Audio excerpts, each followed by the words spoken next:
You are now listening to Arrowhead Pride Radio, your one-stop shop for all things Kansas City Chiefs. Here's your host, Jack Johnson, and the editor-in-chief of Arrowhead Pride, Pete Sweeney. That's right. It's another edition of Arrowhead Pride Radio on Sports Radio 810 WHB. I am your host, Jack Johnson. That's Pete Sweeney. Kyle Collier is producing this thing. Yeah, welcome into Arrowhead Pride Radio, brought to you by Heartland Financial and Mortgage, where their one and only priority is putting people first. Check them out at hfmkc.com. Well, Pete, it's another week. It's another different day we do this show, and it's just another week where the Chiefs win a game, whether it be in blowout fashion, it be in overtime, it come down to the wire, it be weird, it be a frustrating game. It really doesn't matter because when you chalk it up, this team is 8-0 after a 30-24 win over the Tampa Bay Buccaneers in overtime. I think if you would have said to yourself on Monday morning that game would have gone into overtime, I'd imagine you'd have to be thinking of a couple different scenarios as to why. Maybe a pick six is involved, maybe a fumble inside their own 10-yard line, Patrick Mahomes not playing the entire game because of what Tampa Bay had available and the way they had played over the last 4 weeks. There really wasn't any reason to believe that the Chiefs and Buccaneers would be playing in overtime at Arrowhead Stadium on Monday Night Football, and this defense giving up a game-tying score in the final 2 to 2.5 minutes. It was a weird game. It was a wacky game. But on a positive note, the offense puts up 30 points, and I remember the last time we had this show, our very own Ron Kopp was confident that the offense could put up a lot of points. I think he said 40-something, but 30 is still a lot of points. The only issue is the defense gave up their most points since week 2 against the Bengals. So your initial takeaways from the Chiefs' 8th win of the season to put them at a perfect 8-0. Yeah, I think the Chiefs just have this knack, or maybe the better word is tendency, for keeping it close every week, right? It's rare that you see a convincing win, but so is the NFL, right? You look in, week out, and everybody always wants to claim certain teams are the best team in the league, and then you blink and the Ravens lose a game to the Browns, or even earlier, right, the Raiders, and something like that happens. And you get those results every week. So it is a high parity league where it really just depends on how you play that night. And I thought it was different this time. It was almost reversed, where I think there were certain points of this game where the defense wasn't always put in the best scenario, and for the first time all year, it really wasn't timely as we've seen it in previous games. But at the same time, the offense was able to throw the hammer down and finish the job, and that's the mark of a great team, where you can win in different ways each and every week. And I just thought this was a new example where, I don't think the defense played as bad the night as a whole, but certainly at the end you would have liked another stop. Now, granted, it could have been different if the Chiefs were able to get a first down and run out the clock. And a touchdown was given up after a special teams gaffe where the Bucs offense was starting on the 49. But at the same time, when the offense seemingly finally needed to go win a game because the defense had some moments that were disappointing, they were able to do so. And I just thought that this moment where you have the overtime coin toss and Baker is just face-to-face with Pat, I just thought that was such a moment that will stick in my mind for a long time, where the coin toss goes up and he realizes, okay, I called tails, it's heads, and he just knew. He knew the game was over. And from what I was just saying, like, how many players are there in the league that an opposing quarterback, upon seeing a coin toss, would raise his head in the air and just say, well, we just lost. I don't think there's a ton. And it was good to see that version of Patrick Mahomes back, that Grim Reaper, inevitable Mahomes, where he's throwing for 250 plus 3 touchdowns and seemingly so in sync with his receivers and tight ends. And for DeAndre to sort of lead that, I think it was both amazing for the night. They got the win because of Hopkins' play was a big reason, and I think it is a sign of things to come potentially for this Chiefs offense. Yeah, it's pretty crazy to think that going into overtime with Patrick Mahomes, they've won the coin toss all but once. And that one time they lost the coin toss was the Super Bowl this last year, and they still found a way to win the game. And I think there was talk this morning, mainly from the other 31 NFL fan bases, of, well, it's just not fair that a team can drive down the field, have a touchdown, and the other team doesn't even have a chance to get the ball back. But what I find so ironic about that, and almost comedic at this point, is when the Chiefs lost to New England in Patrick Mahomes' first AFC Championship game, they argued that point because that bad defense, the league's worst defense, just got bowled over by Tom Brady in overtime, and they lose 37-31. The Chiefs petitioned to change the rule. What happened? They said, no, you should find a way to get off the field in overtime and stop crying about it. Yet, when you've got the 13-second game, you've got multiple instances where the Chiefs won in overtime, and there's this complaint of, well, it's not fair that Baker and the Bucs didn't get a chance to win it. I argue and say they had their chance to win it. They could have gone for 2 at the end of regulation, and Todd Bowles really didn't even give it much of a thought. He said, we're going to play for overtime. It was the wet field conditions. I even think there was the analytical probability of, since there was 27 seconds left, you do kick it there. But to me, I feel like you got to be aggressive when you're 4-4. You've got the 2-time defending Super Bowl champions in their own house on the ropes. And they say this in sports. When you are on the road, you go for the win. When you're playing at home, you go for the tie. So I couldn't really wrap my mind around Todd Bowles kicking the field goal there and leaving it up to chance in overtime, because Patrick Mahomes just really doesn't lose in overtime. Oh, I think the Bucs should be sick. I know that Todd Bowles was doing what he thought was best for his team, but I think this is where sometimes it's better to have an offensive-minded head coach, because Todd runs the defense. Of course he's going to say to himself, we can get a stop if we need to. And there were times during this game where they were able to do so. But you had an opportunity here on the goal line to go and win it. And I just thought the reasoning was reasoning to go for it. How do you come to the podium and say, well, because of wet conditions, we wanted to go to overtime? Like, wet conditions translate to offense and driving down the field being more difficult. So it didn't match what played out. I think if there was any sign of he making a mistake, it was Andy Reid asked at the podium. Like, Andy Reid's never going to hang a coach out to dry. And so he answered it sort of very carefully. He didn't exactly know what to say. He goes, he was asked, were you surprised that Todd Bowles decided to take it to overtime? And very quickly, because again, he never is someone that's going to talk at the podium, but he goes, no.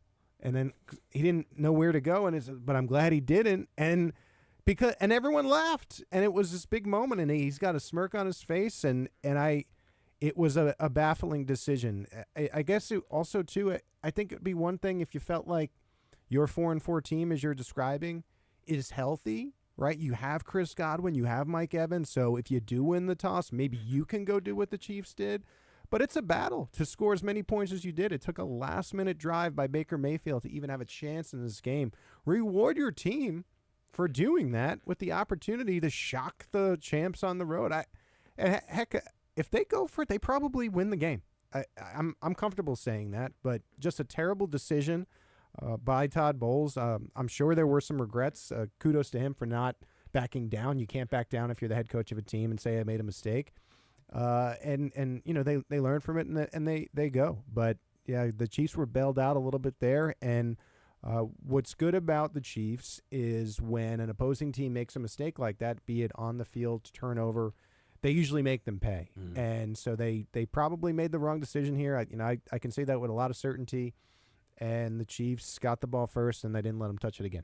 Well, I think it was so great that, after trailing 17-10, the Chiefs put together 3 touchdown drives when they really needed to most, right? Patrick Mahomes has the game-tying drive where he then puts fear into the minds of everybody watching as a Chiefs fan of, oh, no, is that injury more serious than maybe it really is. It turns out it wasn't that bad. He gets the ball back again. They drive down. DeAndre Hopkins, who was phenomenal in his second game, he has his second touchdown, and then in overtime. It's just this methodical, glorious approach to moving the ball down the field. They don't need the 50-yard throw. And it's similar to the way they moved the ball in the postseason last year. It's just methodical. Find the soft spots in the zone, run the ball effectively, don't get penalized, and you should be good.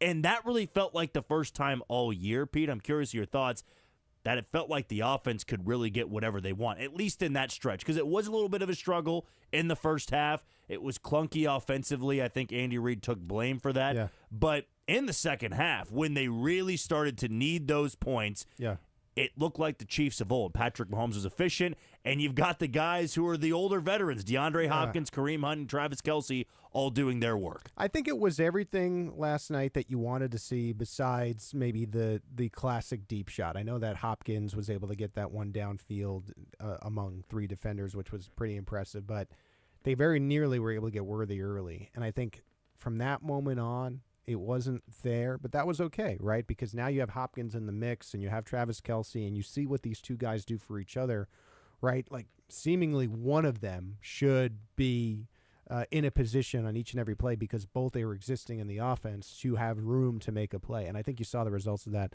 last night. I think the Chiefs probably got away from the run a little too quickly early on. And kudos to Andy Reid for recognizing you got to the halftime and Kareem Hunt only had 7 carries. And I've said this for years, and this is when the Chiefs would even have Tyreek Hill and that whole offense that is considered the most explosive offense that we've had in recent memory. And that is when the offense does seem, as you were describing, like a little bit clunky. More times than not, you glance down at the stat sheet and the running back is in the single-digit carries. And usually when the Chiefs offense, and this has been for years now, and I think you can kind of just say it for all of football, I think every team should be doing this. You need a balance. You need a balance. You need to keep the opposing team honest. And I think that was probably in a wild night when you have so many people that deserve some credit. I think that might have been the key point, the turning point of the game. Andy Reid revealed after the game, and he admitted he hadn't called enough runs in the first half. He said he went up to the offensive line and said, that's going to change in this half. You guys better be prepared for it. You guys got to make the room for Kareem Hunt to work. And they grounded and pounded and grounded and pounded. And that helps open up shots to DeAndre. That helped open up what was 14 catches for 100 yards for Travis Kelce, who doesn't appear washed, as it turned out. Look at that. When you actually get another good pass catcher in the mix, it seems like he can have production. And so it ticked really, really well. And I agree with you. The whole vibe of this offense was different. Now that DeAndre is getting what is a full load of snaps, I think you're seeing what this offense is capable of. And, you have to think, too, because the Chiefs think in terms of playoffs and championships and what they can do during that stretch of the year. What does this thing look like when you're able to add Isaiah Pacheco as this 1-2 running back punch, I think similar to what they were able to do in Cleveland with Hunt and a Nick Chubb? What does it look like when you finally get to the postseason where there is optimism that Hollywood Brown's going to be able to join the offense as well? So this offense may be ticking really well as the weeks go on. I think we're in store for more of what we saw last night. And then you're going to be adding pieces. I know that there were some people, and I know we'll talk about it, that were disappointed that maybe the Chiefs didn't go get another receiver or another weapon, maybe another piece.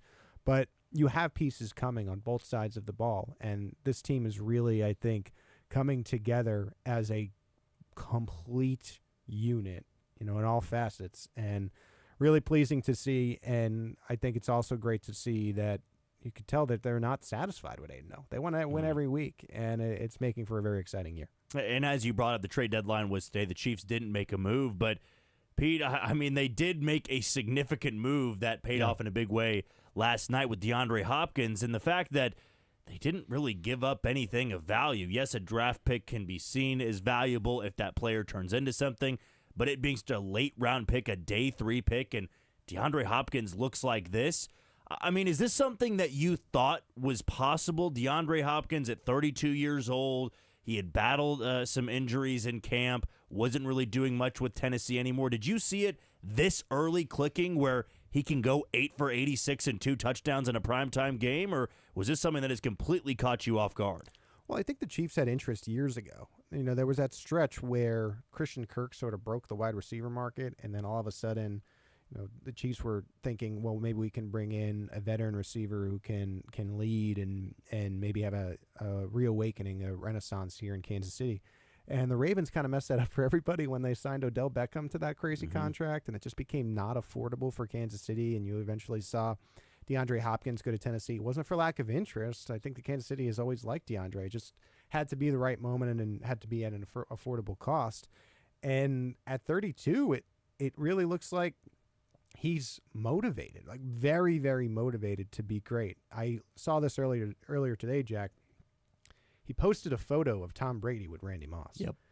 And I just think, that's what we're supposed to do as like reporters and analysts and certainly fans of like, this is what this could be. But for him to be embracing that story and just this idea that, at the time when Tom and Randy were going crazy, they were undefeated and they were able to accomplish an undefeated regular season. And now you're in Kansas City, and you could just tell he's so pumped to have joined that. One thing that stood out about DeAndre when he first came to Kansas City in the opening press conference is he essentially alluded to the fact that he hadn't played meaningful football since 2020. Yeah. So imagine being a player who is seemingly feeling like you're in the football version of Guam. You're never coming back to civilization, and you're dropped into the premier place to be in the NFL, and you still feel like you have juice left. I know that there was a certain way that he looked in Tennessee. Like if you were playing in Tennessee or if you were playing in Arizona with all those teams, how motivated would you have been? And now I just think there's so much juice to Hopkins, and you could just tell, and Travis Kelce referenced this in the post-game interview, there's just like a swagger that he brings, and it was the terminology from Tyrann Mathieu that coined championship swagger. And not to say that DeAndre's ever been able to do it, but there is an air that he brings about him, and I just think it's given the Chiefs offense maybe a necessary jolt of attitude as well. And I think a lot of these teams that had faced them before Hopkins joined the team, I think there is going to be a feeling looking back of, man, we could have got him, like the Ravens, right? We could have got him when they didn't have DeAndre Hopkins. Now I think it's a problem. Well, I think, last point here before we get to Ron Kopp, what has to be such a frightening thing for these 31 other teams, maybe not so much 31 because some of these franchises are completely out of it at this point. They're in full tank mode like the New Orleans Saints, like Carolina, like the Raiders at this point. But what has to be frightening for playoff caliber teams is this is likely as vulnerable as the Chiefs will be. Yeah. And they still haven't lost. As you brought up, Pete, Isaiah Pacheco's coming back. Charles Omenihu's coming back. Hollywood Brown's coming back. Juju Smith-Schuster's coming back. They're going to get healthier.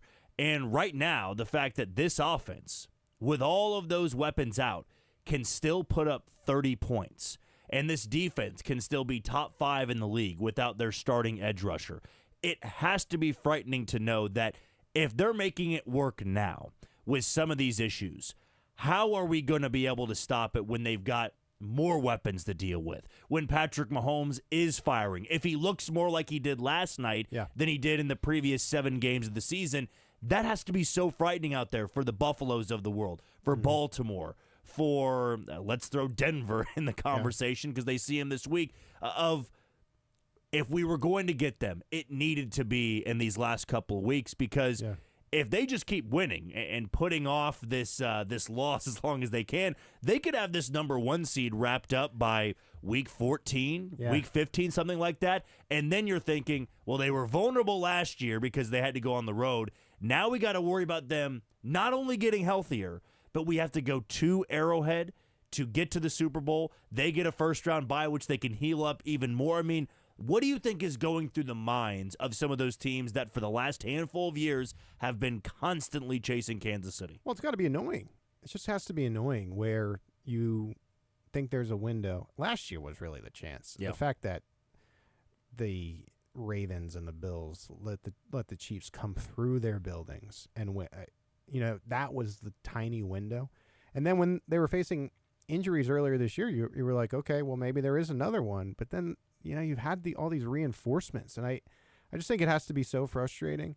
And I'm not overlooking Denver. Division games, as was proven a couple weeks ago, where it did come down to one touchdown against the Raiders, they're always interesting, and the Broncos actually were able to defeat the Chiefs last year. Not trying to overlook that game. I know the Chiefs will be locked in this week, but I think from a national standpoint, there's going to be a lot of people eyeing that Buffalo game in 2 weeks and saying, guys, this is our last chance. Come on, Bills. Can we get this done? Like, nobody, if you're a fan of an opposing team, nobody wants to see a team other than your own accomplish an undefeated regular season. And that's going to be a big check mark, because if they're able to get that in and go 10-0 for the first time in franchise history, you look at the back half of that schedule. I know the Texans are on it. I know the Steelers are on it. They're loading up as well. But there's a really good chance the Chiefs are going to be in a position to do this thing. All right, we're going to take our first break of the show. When we come back, we'll hear from lead analyst of Arrowhead Pride, Ron Kopp, get his thoughts on the Chiefs and the Bucs, and a look ahead into the Chiefs and the Broncos. You're listening to Arrowhead Pride Radio on Sports Radio 810 WHB.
While you're sleeping after the game, Arrowhead Pride's lead analyst Ron Kopp is in the lab. Now he joins Arrowhead Pride Radio. Welcome back into Arrowhead Pride Radio, which is brought to you by Heartland Financial and Mortgage. I am your host, Jack Johnson. Pete Sweeney sitting across from me. Kyle Collier is producing this thing. We are still looking to get a hold of Ron here, so we'll kind of just go back and forth until we get him on the line. Yeah. Sure to be any time now. Yeah, so I am in contact with Ron. He said he is not getting a call, but he knows that the call should be coming. So I think we should get it's probably on our end, the phone second. line. Someone's going Yes. on at the studio with the phone line. But he took a look at last night, and we can ask him about it when we do finally connect. But he took a look at Patrick Mahomes last night because, like as we mentioned, this felt like the most comfortable he has been in a very long time. And I think it was evidenced by the start that he had. I think at one point on X, I tweeted out, he's 14-15, and the only incompletion was the Xavier Worthy tiptoe, Yes. which really should have maybe been a touchdown. At least it should have been It's at bad field awareness, in my opinion. the 2-yard line. I think there was like a little pump fake there, and it definitely wasn't Mahomes' fault, but there was a little bit of on the throw. But yeah, I think the field awareness was probably why that. But kudos to the offense, kudos to Mahomes because he got right back on the horse, and I thought looked pretty good after that. I am wondering at this point in time about Xavier Worthy and what we've seen from him in the last 3 weeks or so. He did get into the end zone against the Raiders in Vegas, but a couple of rookie mistakes, and I know we've talked about this before, but that is going to happen with a guy that has been thrust into a role that I don't think he or many people in Kansas City envisioned him being in so early on. I mean, you factor in that he was drafted in the first round, so you have to have some level of expectation. But he went from, let's be honest, the number 3 wide receiver to the number 2 after one play in the preseason, Right. to the number 1 wide receiver, so quickly into the season. And so you are going to have those growing pains. Now I'm told from Kyle that we do have Ron There we on go. the line. Ron, do you read us loud and clear? I do. Yeah, they were trying to. I guess something's trying to prevent me from getting my takes off tonight. But we're we go. good. We're good to go. We're all good now. We got you loud and clear. And so we're going to kick things off here with asking you about the end of the game. What was your confidence level after the Buccaneers scored that touchdown with 27 seconds left that they were going to go for 2? 10 being, I am so confident that Todd Bowles is going to go for 2 here and they're going to win it, or 1 being, I'm thinking just like Todd Bowles and they should play for overtime.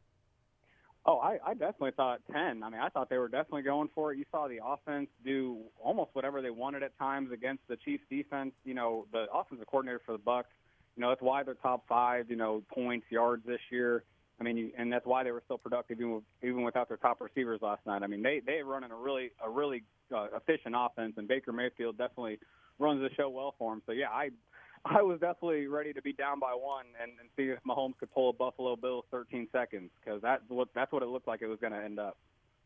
Yeah, Ron, I want to ask you about Mahomes, who you dove into last night. What do you think was the main reason that he was so comfortable? Was it something in the pocket? Because I thought he looked better in the pocket, or what? Is it as simple as, well, DeAndre Hopkins is available now, and he was playing well, and just seemed like it ticked better overall?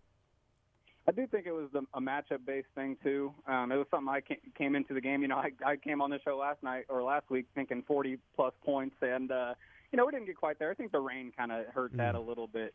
But I do think the Bucs defense presented just a matchup for the Chiefs to, beat a lot of zone coverage. Their linebackers and second-level defenders are definitely players that Kelsey can take advantage of. But, man, the Hopkins thing is definitely – it cannot be overstated how much he's implemented into the offense and how – especially that play that got them down inside the 5-yard line where Mahomes is in a crushed pocket and just gives him a chance. He's not giving other receivers that chance, over the last few years. I think that just tells you all you need to know about how confident he's feeling. The third down red zone plays he scored on the third Hopkins, that's all you need to know. It really is a lot about that, but I do think the Bucs presented a pretty favorable matchup for the Chiefs, for Kelsey too. I mean, you saw him eat over the middle. That definitely played into it. How much of the offensive efficiency last night was because the Chiefs were in sync? DeAndre Hopkins looked great, Travis Kelce looked great, and they could run the ball with Kareem Hunt. And how much of it was that, well, in the end, Tampa Bay's defense just isn't really that good? Yeah, well, I will say I was impressed with their front. Something I underrated coming into the game. Vita Vea is obviously someone you got to account for, but they have multiple guys that gave the Chiefs trouble up front. There were a lot of sacks, more than you'd like to see the Chiefs suffer. But I think that even tells you how well the pass offense was playing. That besides those sacks, they still were able to get 30 points, in overtime. But they had 5 drives sustained of 10+ plays. They were able to sustain these drives. They went 12 for 18 on third down, or 13 for 18, I believe. I mean, they just were able to convert in those situations. I think it does speak to a locked-in Mahomes for sure. It was a good matchup for them, but Mahomes is locked in. Hopkins already seems like he's all into the offense or full go. Man, it's exciting times right now because Hopkins and Kelce really complement each other and play well off each other. Let's switch it to the other side, Ron. I'm curious for your opinion on the cornerback position. I know this was an issue coming into the game. Jalen Watson was playing great, and then all of a sudden he's out of the mix, and Najee Johnson is the next man up, and he has to miss the game as he's still in concussion protocol.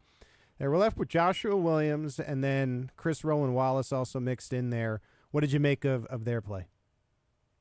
Yeah, I think one thing you saw from this game was the tight end from the Bucs. Really had a great game. It wasn't really the receivers that gave the Chiefs too much trouble. Now there were definitely some plays that you'd like to see not be given up, but I think it just speaks to this team really does get attacked over the middle much more than you see them get attacked to the outside. I think the Chiefs' safety play right now is really allowing helping the corner position out. The hampered corner position. You saw Brian Cook and Justin Reed flying all over the place. They're on top of it in the back end for the most part.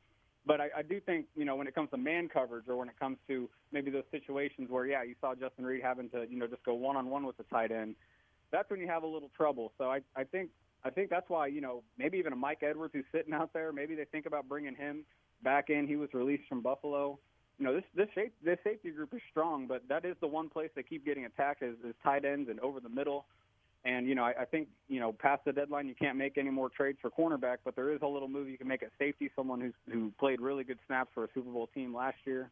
It's always interesting to think about that because that really does feel like the one place the Chiefs defense just continues to get attacked is tight end, especially in a game where that's where they're going to go. They don't have receivers on the outside, still getting attacked, still kind of, giving way to big plays to a good tight end again. But still, I think that's the main concern for the Chiefs pass defense now. I think they're covering up that cornerback position pretty well. Yeah, I want to follow up with that quick because I'm with you. It seems like, this is the week. If there's any week where they're going to curb the tight end, it's when a team has lost their top 2 receivers and shows on film, okay, this is going to be our go-to guy. You would think that there would be some type of plan or an emphasis to take him away. If we're trying to put blame on somewhere, and look, the Chiefs are 8-0. We're not trying to be too negative here, but where does the blame lie for all this tight end success? The second level, the third level, a combo, Steve Spagnuolo? What do you think? Yeah, I do think, as much as Jay Reed and Brian Cook are all over the place and read things well, when it comes to those situations where they're just manned up one-on-one, especially Reed, I do think he will take his chances. That's actually happened this game, with that touchdown pass. You saw that he really kind of guessed on what the play was. He came up hard and then got beat, passed in for Otten to score that touchdown. That actually happened in the 49ers game as well, where he kind of guessed on a third down play against Kittle. Kittle broke past him and made that 40-yard reception. He's just a guy that really anticipates, really, trusts his film study and jump stuff, and that can bite. That can bite you sometimes, and it has a couple times recently. I think it's really when the Chiefs are manned up on tight ends. They're really, much better when they can kind of zone up or just kind of, maybe bracket the tight end with the linebacker's help. But I think it is just a lot of situational stuff, and Jay Reed's gotten beat a few times trying to guess, and you like that sometimes, and again, sometimes it can be a negative. We're talking with Ron Kopp, lead analyst of Arrowhead Pride. I want to take a look into this coming Sunday against the Denver Broncos, a Broncos team that appears to be overachieving a little bit with the rookie quarterback. What can you tell us about Denver? Are they what their record says they are? Are they a team that is much worse than their record, better than their record? What do you see from Sean Payton's Broncos? Yeah, I mean, you saw this last weekend. They definitely came back to earth a little bit, and that does speak to your point that, maybe their schedule's been a little favorable to start the season. But just, I think Sean Payton, you saw last year where Denver was a very competent team. They beat Kansas City one game. And that was with, kind of his first year as coach, kind of getting things going. They almost, they finished 8-9. I mean, they were nearly, in the playoff mix. I think it does tell you that they're going to be a really competitive team. Their defense, they have, good players in the secondary. Obviously, Patrick Surtain, the second, is one of the best cornerbacks in the league. He's definitely going to be someone the Chiefs need to account for and be careful for, especially in the red zone. Mahomes not giving him chances to make big plays, but besides that, I do think they have some players up front. It's definitely a defensive, team. They have to, be able to, beat their defense. But on offense, I think any rookie quarterback going against Spags, I think you have the advantage there. I'm excited to see, what Spags dials up and gives him trouble with in blitzes and pass rush and coverage. Yeah, I don't think Bo Nix has necessarily played a DC like Spags yet, so we'll see that matchup. Yeah, I want to ask you just about one more thing, Ron, and we always try to pick at this team and see where they can be better.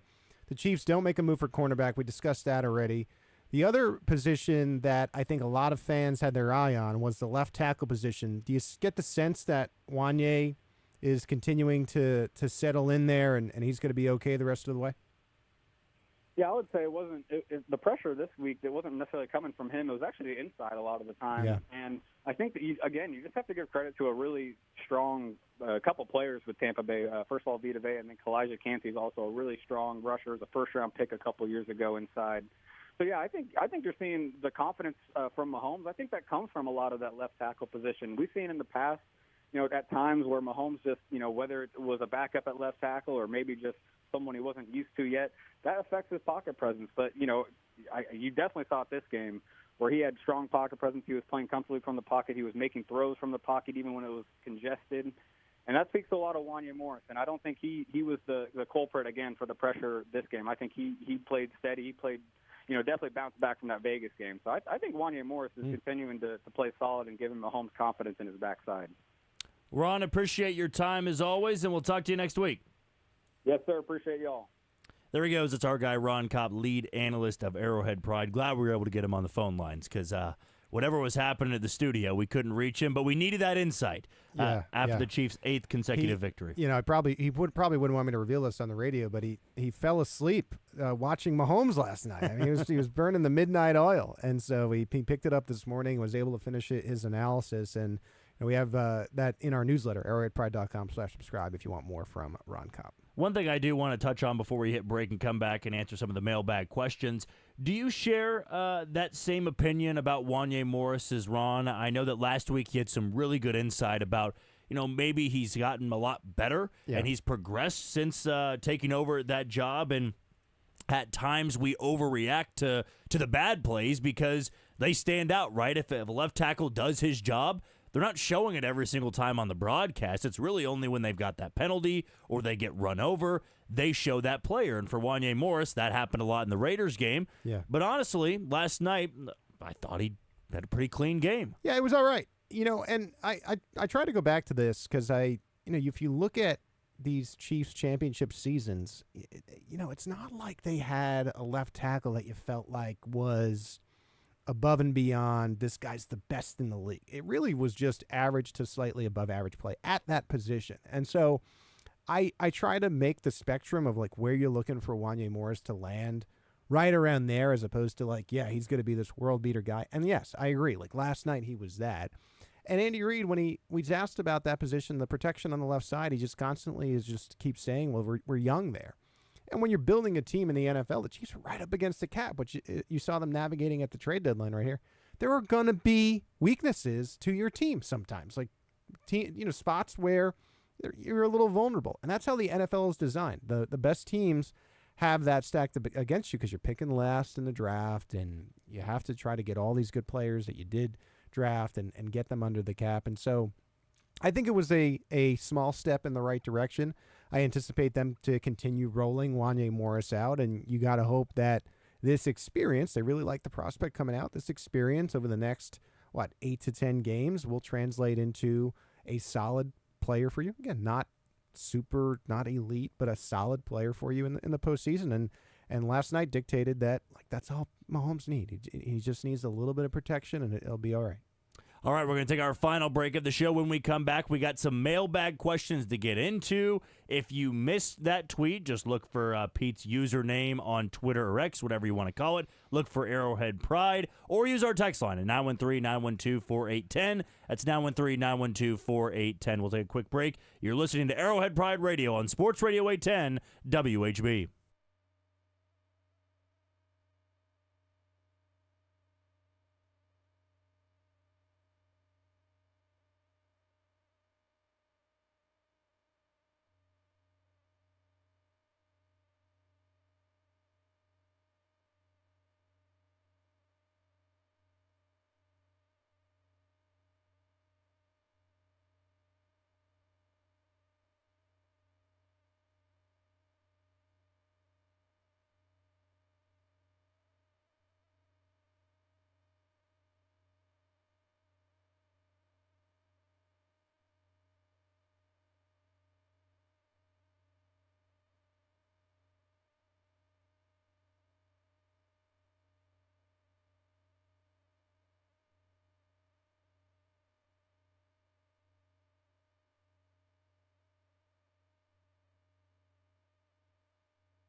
Enjoying the show so far?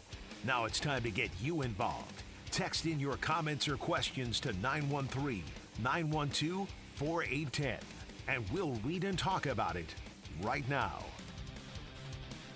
Back here on Arrowhead Pride Radio, brought to you by Heartland Financial and Mortgage. I am your host, Jack Johnson. That's Pete Sweeney. Kyle Collier is producing this thing.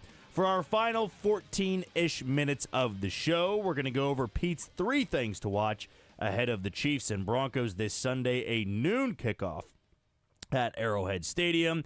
And then we are going to get to your mailbag questions to close out the show.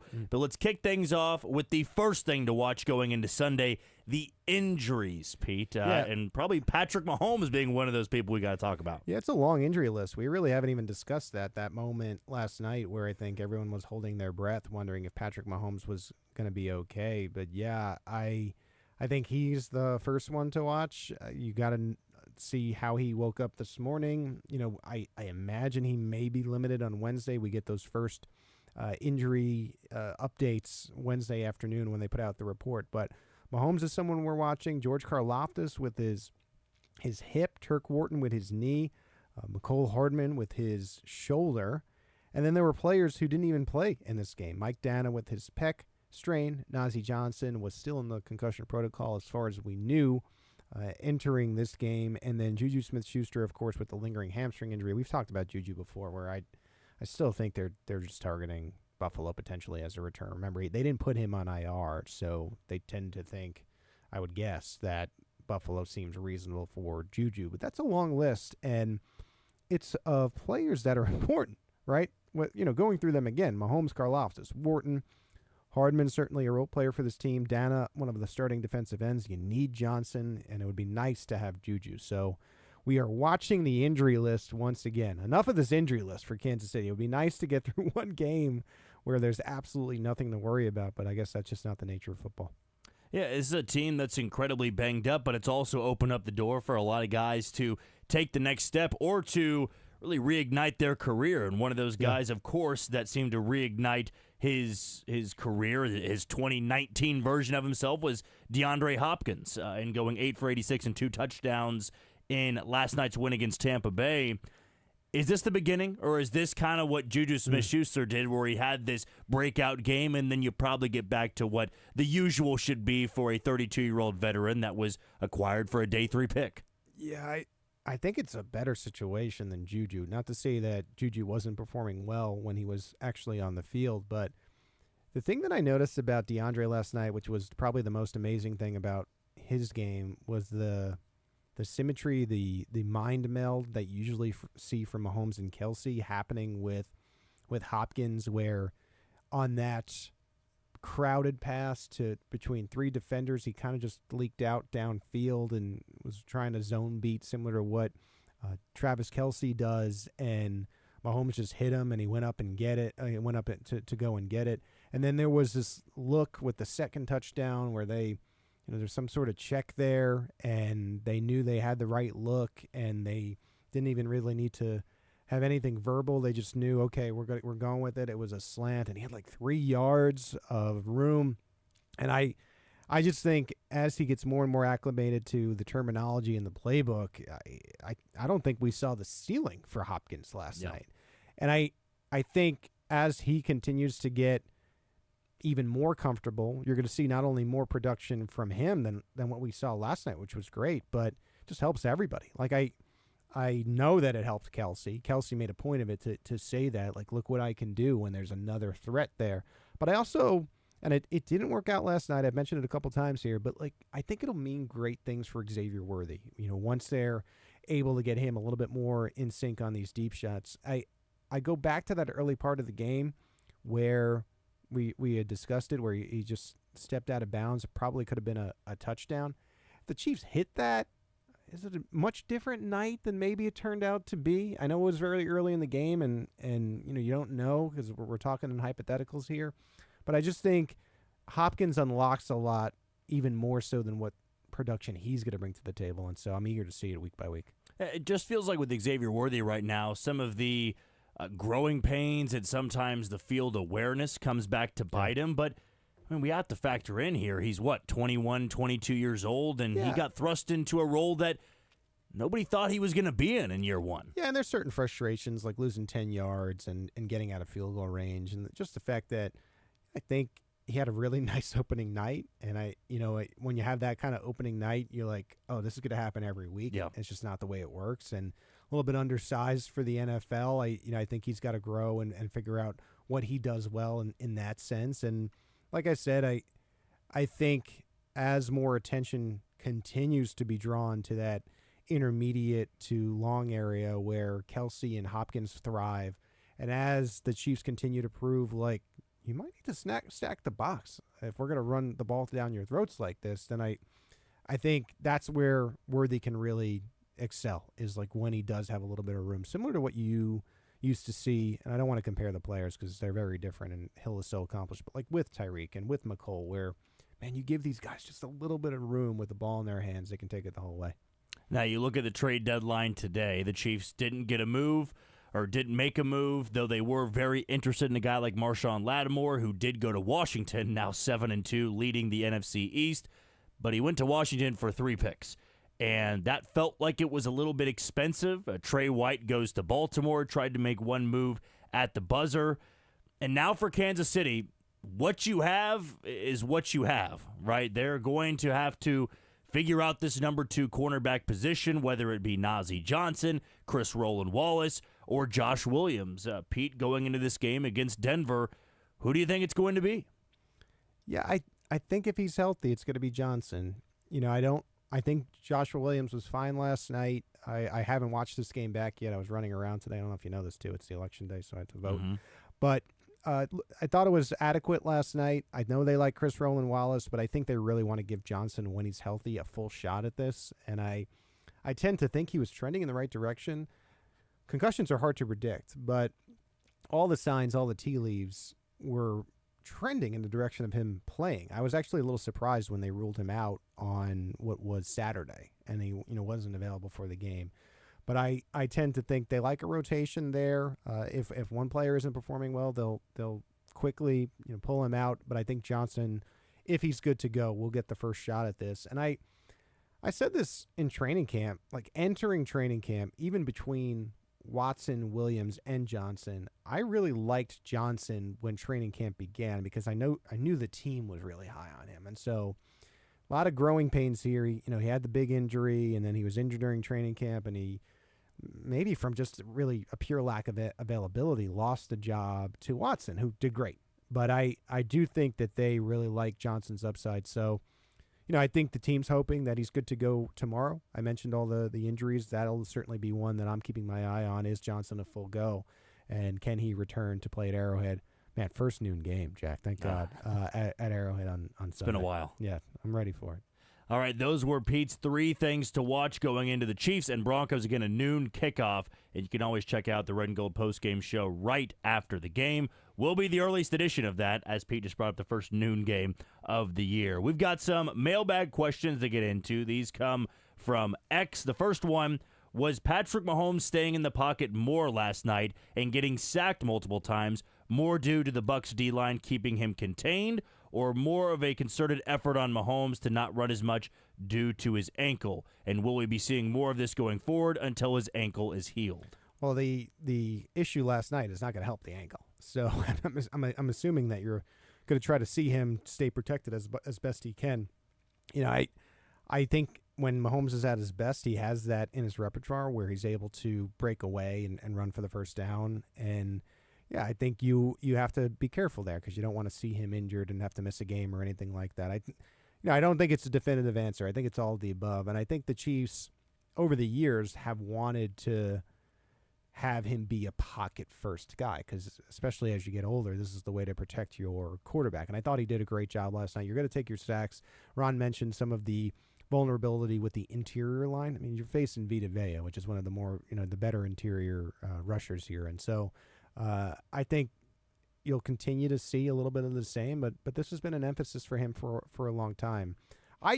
Regardless of the pressure last night, though, too, and I know that the injury scared everybody, I thought he looked really comfortable last night for the most part, as comfortable as I've seen him this season. And so you would hope for more of the same on Sunday. And number 2 here, our last one in our mailbag questions. Who will be elevated from the practice squad to fill out the wide receiver room? Only had 4 active guys versus the Buccaneers. McColl almost got hurt, so do they have 5 or 6 active against Denver? Well, they elevated Justin Ross, and we'll get Matt Nagy on Thursday and potentially get his thoughts on how he did. And so he seems to be the next man up. If there was an injury to McCole Hardman, I would look at Nico Remigio. I mean, this was a player that Dave Tobe, the special teams coach, audibly said, I'm pounding the table for. And when you're talking about the return game, he really likes him as a returner. And so we'll see about Hardman.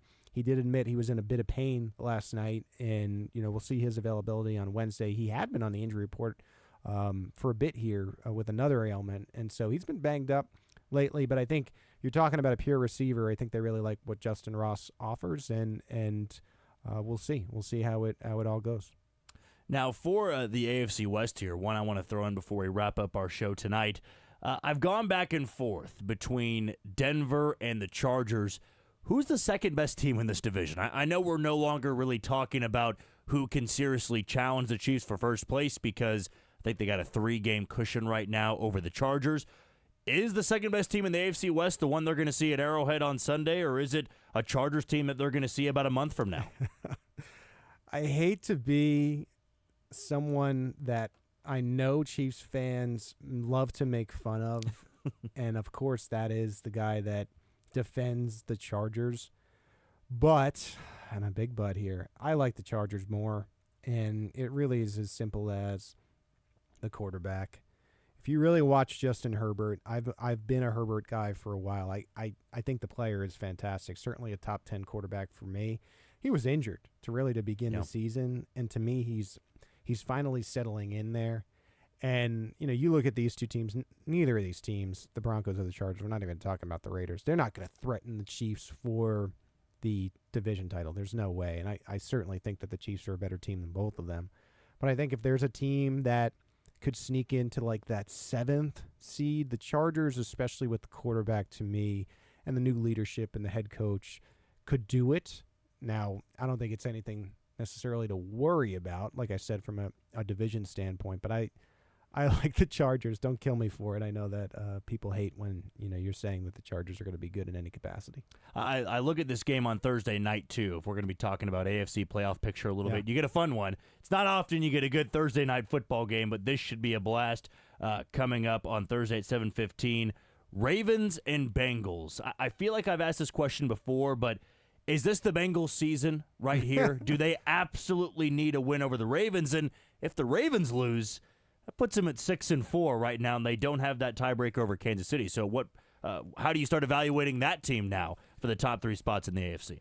Yeah, I think in terms of Baltimore wanting to give themselves as good a seed as possible, they have to win this game, right? Yep. And so a lot of motivation on the Baltimore side. And then Cincinnati, it's basically the playoffs, right? Yeah. I mean, you have 5 losses. You don't want to tempt fate there. We just talked about a Chargers team who's pretty good. Now you're talking about the 6 or 7 seed, and so I'm excited for this game. I like Thursday Night Football. I don't like all the safety measures that go into it, but at least this game really feels like it has a lot of meaning, and regardless of when they play it, you got to win the game. Yep, Bengals-Ravens, 7:15. Ravens a 6.5-point favorite. That's going to do it for another edition of Arrowhead Pride Radio on Sports Radio 810 WHB.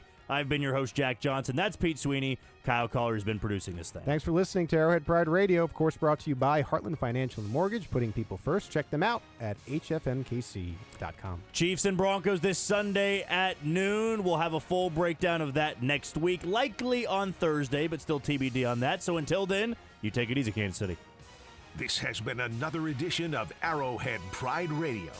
For much more, head to arrowheadpride.com and follow at Arrowhead Pride on social media.